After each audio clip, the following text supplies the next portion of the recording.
I noticed it on a normal morning. That's what unsettled me the most. Nothing dramatic happened. No loud sound, no strange feeling in my body, just a mirror. And a delay. I was brushing my teeth, half awake, staring at my reflection the way you do when your mind is still somewhere else. I lifted my left hand to wipe foam from the corner of my mouth. My reflection followed, but not immediately, just a fraction late, so small that I almost ignored it. Almost. I froze, toothbrush still in my mouth. The reflection stopped too. We stared at each other. I waited for my heart to race. It didn't. I waited for fear. It didn't come. Instead, I laughed quietly. You need sleep, I told myself, foam dripping into the sink. I finished brushing, rinsed my mouth, and walked away. That should have been the end of it, but once you notice something like that, you don't stop noticing. The next day, it happened again. I stood in front of the mirror while tying my tie. I tilted my head slightly to the right. The reflection tilted too. Late, not by much, but enough. I stared harder this time. The man in the mirror stared back. Same face, same scar near the eyebrow, same tired eyes. I smiled suddenly just to test it. The reflection smiled too, but it smiled wider. I dropped my hand. The smile faded. My chest tightened. Still, I told myself the truth people tell themselves when they don't want their world disturbed. Stress, fatigue, imagination. Life went on. I went to work. I spoke to people. I laughed at the right moments. But mirrors started to feel different. They weren't just surfaces anymore. They felt occupied. At first, it was only timing. A blink too late. A breath out of rhythm. Then it became expression. I would look neutral. The reflection would look thoughtful. I would look tired. The reflection would look rested. One evening, I caught myself talking to it.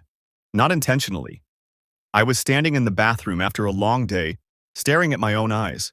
I'm fine, I said aloud. The reflection nodded, slowly, deliberately. Not the way people nod without thinking.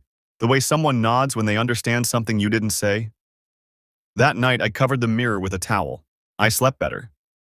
But in the morning, the towel was on the floor, folded, neatly. I stood there, staring at the uncovered mirror, my stomach hollow. You moved it, I whispered. The reflection raised an eyebrow. I didn't. I stepped back. The reflection didn't. It stayed close. Too close. Stop, I said. It stopped smiling. Please, I added, my voice quiet. The reflection's expression softened, sympathetic. That was worse than anger. I avoided mirrors after that, shaved in the dark, changed clothes without looking, walked past shop windows with my eyes down. But reflections are everywhere. Phone screens, car windows, polished floors. And once it knows you're avoiding it, it finds ways to appear. One night, as I turned off my phone, the black screen reflected my face. I wasn't moving, but the reflection was. It leaned closer. Its lips moved. No sound came out, but I understood the words. You're tired of being you. I dropped the phone. It hit the floor and went dark. I sat on my bed, shaking. That was the first time I admitted the truth. The reflection wasn't lying. I was tired. Tired of explaining myself, tired of being careful, tired of pretending I was okay with a life that felt like it belonged to someone else. The mirror knew that. It knew things I never said out loud. The next morning, I woke up feeling lighter, calmer. When I passed the mirror, the reflection smiled gently. I didn't look away. For the first time, it felt comforting.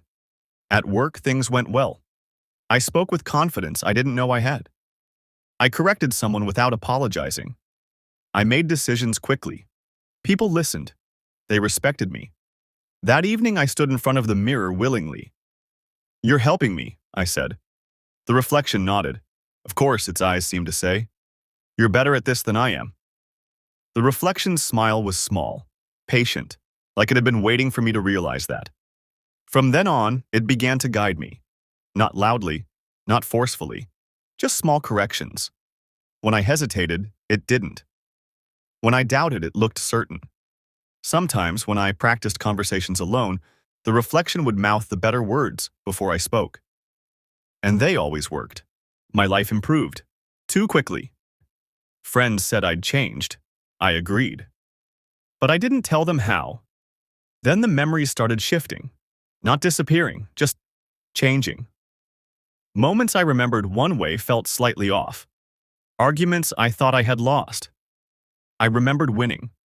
Apologies I remembered making felt unnecessary.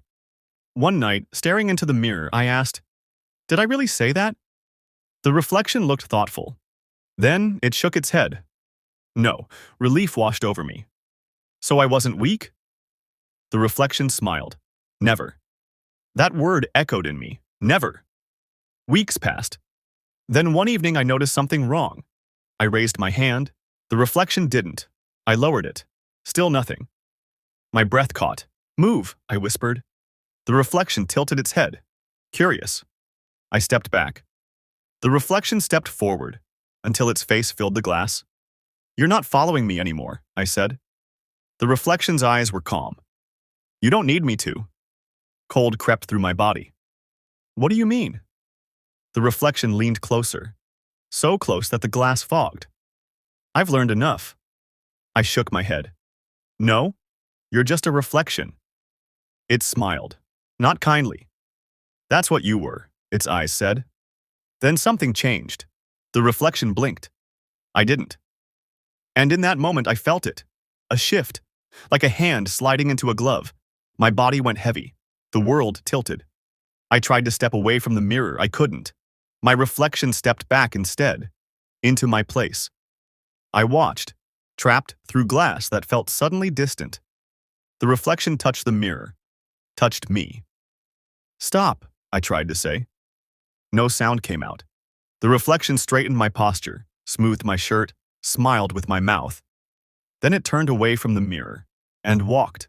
I banged on the glass, no sound. I screamed, no voice. From inside the mirror, I watched my life continue. My body moved with confidence. My voice spoke clearly.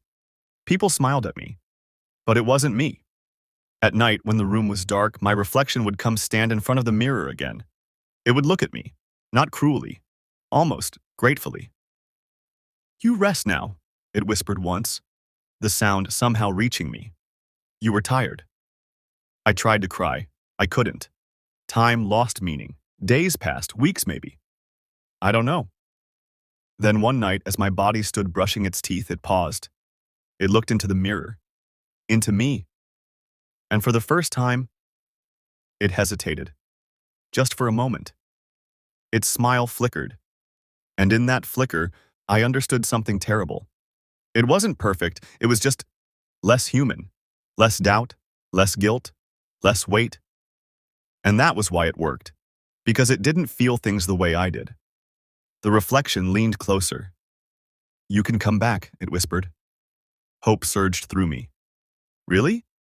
It nodded. "But only if you promise something." "What?" Its eyes softened. "Don't make the same mistakes." I nodded desperately. "Yes, anything." The reflection smiled. Then it stepped aside. I felt the pull.